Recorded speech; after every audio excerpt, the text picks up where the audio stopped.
everybody. Welcome to Perspectives. I'm Sam Jones. Our first guest today, Mike Melega with the Tulsa Drillers, President and General Manager. Good to have you, buddy. Great to be here. Yeah. So you want to talk baseball? I'd love to talk baseball. That's what I do all day. Baseball. Field of Dreams, remember? Oh, yes. Baseball. I love the way you said that. Oh. What's going on with the Drillers? Well, I mean, you know, there's no off season anymore, Sam. I tell you, we just roll from one thing to the next. So we finished our season, and we had 4 players on the Texas Rangers World Series champion team. So we were very proud of watching those guys win a ring, and that was exciting. And now we're going right into field renovations. We're replacing our field and putting it back basically into the 2010 order when we first moved into ONEOK Field. So quite a project going on at the stadium right now. How much work is involved? What has to be done to replace the field? Yeah, so you know, over time, those top layers of the surface, they get contaminated with organic materials and other things that basically create difficulty for the root zone to grow, be conducive for growing grass, that creates difficulties with drainage and so forth. So what we've done is we're coming in and we've pulled out about 4 inches, excavated about 4 inches off of all the grass areas, pulled them out. We've taken about 8 inches off of the warning track area, completely replaced the infield. We're using a product called Dura Edge that 25 out of the 30 major league teams use, so our players are going to have the best possible playing surface that they could play on, which is great. So after you get all that excavation done and you start putting materials back in, making sure the drainage and the irrigation is good, then we'll get to the point where we're going to put some sod, and I think they're bringing in some sod tomorrow. So it's kind of a big moment. We're moving right along. On through there, we're moving right along, yeah. You know, Roy Clark told me once that had he not taken off in music, he would have played baseball. Yeah. That was his goal. Yeah, he loved it. He loved the game. Yeah. And he used to quietly come to Drillers games. Yeah. And enjoy what the teams were doing. Well, you know, he was one of our first owners. You know, he really was a savior for baseball. The Tulsa Oilers were leaving town because of stadium issues, and Roy and some other folks kind of came together and bought the team from Lafayette, Louisiana, the Lafayette Drillers, and moved them back into Tulsa, and we've been that franchise, the Drillers, ever since. So almost 50 years now, and I've got a Roy Clark Drillers uniform bobblehead doll sitting in my office. So I think about Roy every day. Yeah, I do. Yeah, we did that. Wow, what a collector's item. Yeah. Well, tell me something. How long have you been there? This year was my 30th opening day. So I've been with the Drillers since I got fresh out of college. 1994 was my first season with the Drillers. Then you're in a position to know or be able to observe young players coming in and kind of gauge whether or not they're going to do well, aren't you? Yeah, I'm not a talent assessor. That's not my job. You know, I understand, but still. But you get a sense, you know, and then you talk to enough people. You know, you talk to the people that do know that stuff, and I love talking to baseball, man, all the time. You know, our managers, our coaches, many of them were guys who played professionally in the 70s and the 60s and 70s and 80s.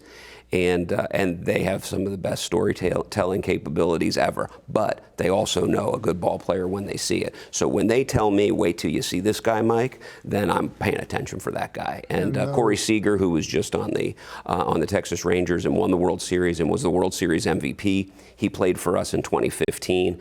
And our manager, that February before the season, before spring training, he came in and he told us, watch this Corey Seager. This guy makes everyone better. He's just a winner. You've been with him long enough to know how attendance is ranking. Mm-hmm. Has it been as gradual a climb as you like? I think we do great. Tulsa and the surrounding areas really support Tulsa baseball tremendously. You know, professional baseball predates statehood. We've had professional baseball in the city of Tulsa since 1905. So the tradition there, the generational aspect of that, of coming with your parents and your grandparents to games, and it carries on to this day. This year we had a very successful season, and we actually led our league in attendance for the first time since 1999. So that's quite an achievement for us, especially as a very established and long-time franchise. Mm-hmm. So we're very proud of that. We have a very consistent level of attendance. Teams go up and teams go down. we've risen to a spot where we have a very comfortable level of attendance that is well looked upon across the nation. A lot of regulars. Yeah, a lot of regulars. A lot of newbies that come from time to time. You know, it strikes me that a lot of the folks who come to see Drillers games are reaching for something. And I guess that holds true for any baseball game, but they're reaching for a time when they were younger, and they remember those times, and they remember how important baseball was to be able to hear people like Harry Carey on the radio at night, or any other announcer that could use the language well enough to give you a mental image of what's happening on the field. Not every play-by-play guy could do it. He could. Oh, yeah. Yeah, there's no question. I mean, he's one of the greats of all time. And, you know, when I moved here, one of the things that I noticed right away was how many St. Louis Cardinals fans there were here. And it was because of exactly what you just said. You know, as they grew up in the 40s and 50s and 60s, baseball was accessible on the radio. And you listened to those broadcasts, and Harry Carey was a part of those broadcasts. But the way that they paint those pictures, you know, having that radio on out in the back on the porch or out in the garage, you know, that was a part of your, as a part of life. And baseball may not be the most popular sport. I mean, obviously, NFL football is so popular, but more people watch professional baseball. More people watch minor league baseball than they see NFL games in person, or the NBA or the NHL.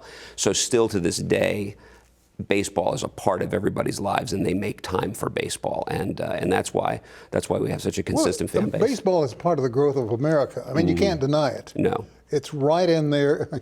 Keeping on swinging. Yeah. Got about a minute. Yeah. What's the next big thing after we get the new field in? Yeah, that's a great question. I mean, we're working on our promotions calendar for next year. That's kind of where we change a lot of things up. Can't really share with you the details of them just yet. They have their time to come out, but yeah, we'll have a new identity next year for a weekend. We celebrate 918 weekend every year, and we celebrate with a new identity, and we're really excited about what we're going to do in 2024. In 2023, we celebrated Leon Russell and the Tulsa Sound, and that was a tremendously fun project to work on. So this year we'll have a new identity over our 918 weekend, which will be fun, and the ballpark is in great shape.